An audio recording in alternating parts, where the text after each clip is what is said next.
Workers at the Marsden Point refinery are warning if their plant closes, the country could face petrol shortages. Shareholders will vote tomorrow on shutting the refinery. Madison Reedy's been in Whangarei, where 500 jobs depend on that decision. Aaron Holroyd has worked at the country's only oil refinery for the past 35 years.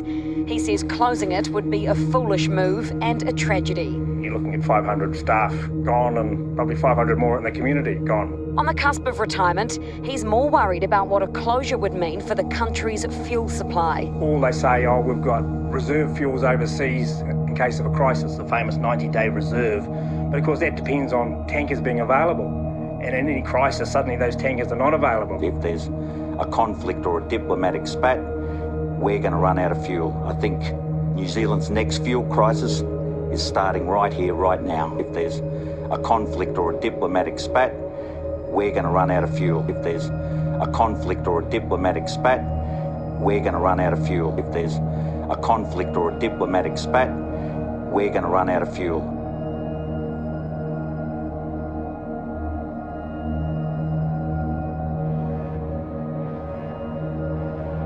It has happened. This is Ukraine's capital. What seemed unthinkable in the 21st century is now underway. A democratic country has been invaded by its nuclear-armed neighbor on multiple fronts. People are not safe in their own homes. This apartment building in Kharkiv, Ukraine's second-largest city, was struck, killing at least one person. Ukraine's president said tonight 137 people have died, 316 others are wounded. It is a full-scale attack, forcing Ukrainians to decide whether to flee or to fight.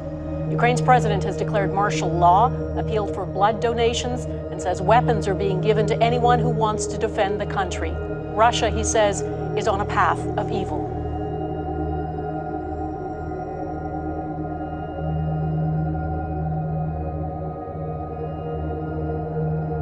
How he and his country will bear the consequences.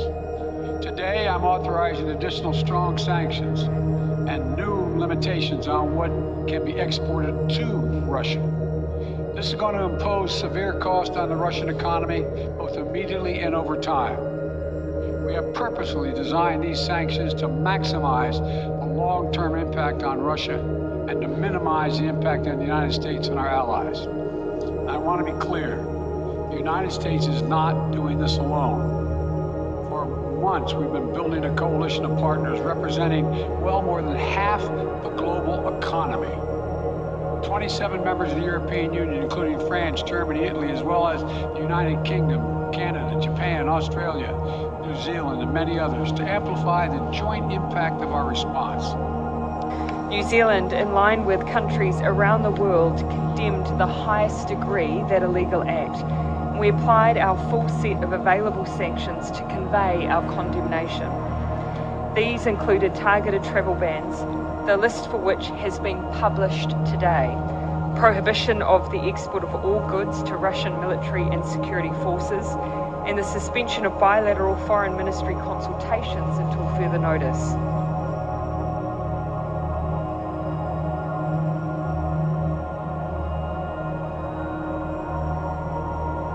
What's the potential risk to the rest of the world of China and Russia getting, that much closer in this moment?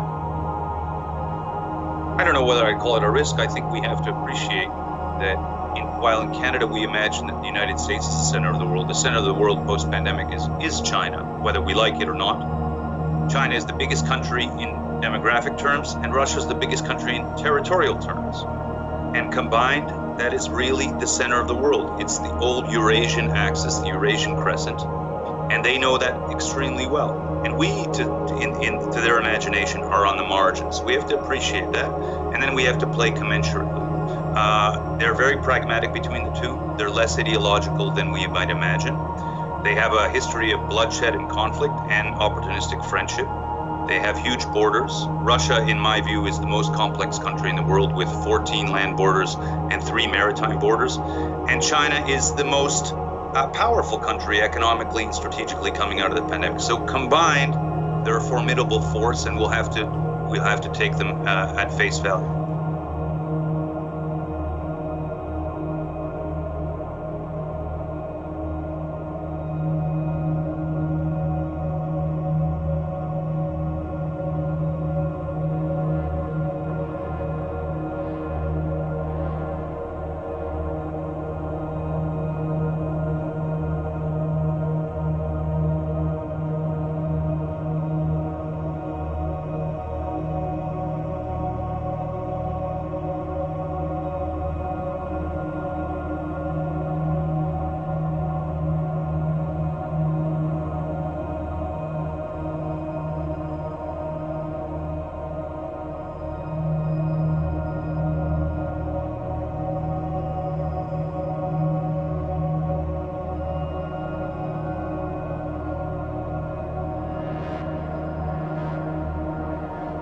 pandemic really brought home to all of us how vulnerable our supply chains are right around the world. And now, with the shutdowns in parts of China, it's really raising questions whether it's even getting worse. Well, our colleague Brendan Murray has taken a close look at this and has presented it in a Bloomberg Big Take, and we welcome him now. So, Brendan, thanks for being with us.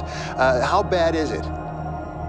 Well, it's looking pretty bad from the people that we talked to, specifically the head of the port of Antwerp in Belgium expects it to be worse than it was last year. Of course, Europe has, an acute response from the war in Ukraine, on top of the issues from China. So what we're looking at is basically the biggest container port in the world, Shanghai, being reduced to something like 30-40% less capacity than it's used to. So trucks are not moving in and out. The unloading and loading of ships is taking a lot more time because of the transportation restrictions. So things aren't grinding to a halt. The port is still open around Shanghai, but it's just slowed things so much.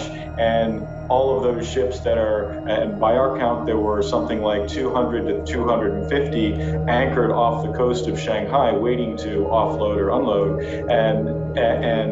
And all of those ships are bound for somewhere in Europe or the U.S. In the next 4 weeks or so, and they're going to be late. And so they're going to be late at their destination, and that just slows the whole supply chain is connected. And when you get a kink in one end, like we're seeing right now, it disrupts the whole thing. And we're heading into the peak season, in the summertime when retailers, manufacturers restock their inventories. And they're looking at things right now going, they can't get what they need out of China on time. Yeah, it feels a little like deja vu because we had a peak season going into Christmas, as I recall. We were worried about that one for supply chains. Now we got another peak season. But when I get myself into problems, usually I like to know, have I hit bottom yet? Or when will I hit bottom? It sounds, listening to you, we haven't hit bottom. We're not even sure when we're going to, whether it's the Ukraine problem you mentioned first or China.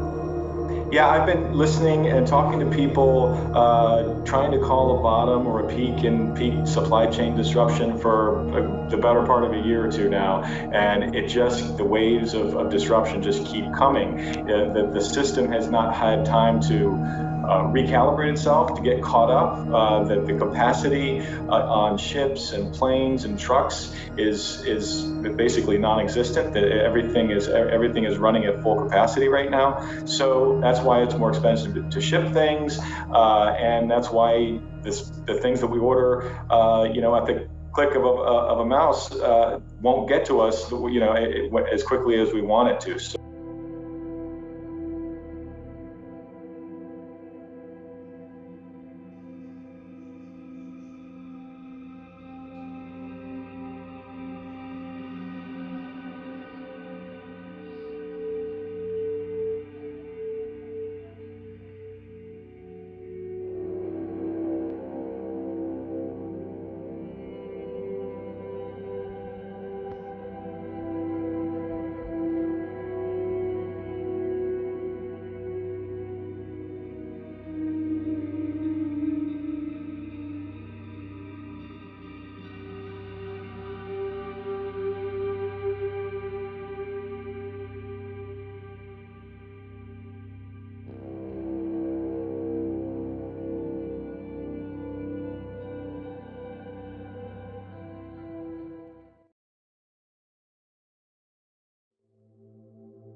are huge. They stretch for hundreds of metres in both directions down this road. People have been queuing up all afternoon.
can't rock. We don't have diesel, we can't rock, we can't rock.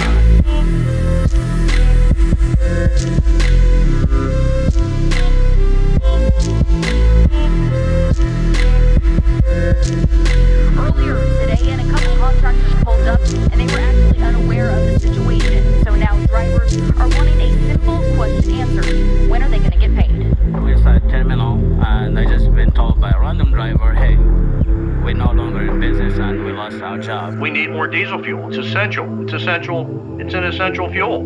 The entire intermodal transportation system is diesel powered. I think we're facing severe shortages in food in the upcoming year for sure. We're facing the biggest food crisis of modern human times, according to Federated Farmers. Russia's invasion of Ukraine is having many ripple effects, but aside from the loss of life, the impact on food supply and costs around the world and here is expected to be one of the worst. Juliet Speedy reports. The Russian invasion puts enormous pressure on the entire global supply chain, which significantly impacts New Zealand. This is putting a strain on farming operations, not just in the U.S., but worldwide. Consequently, all countries are going to be affected, whether it be empty shelves and higher prices, or famine, starvation, famine, starvation, famine, starvation.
Dairy cows around Otago and Southland are vulnerable to thieves, who are at times stealing a truckload in one go.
It's an essential fuel. All countries, they're going to be effective, whether it be empty shelves and higher prices or famine and starvation. If we don't have diesel, we can't run.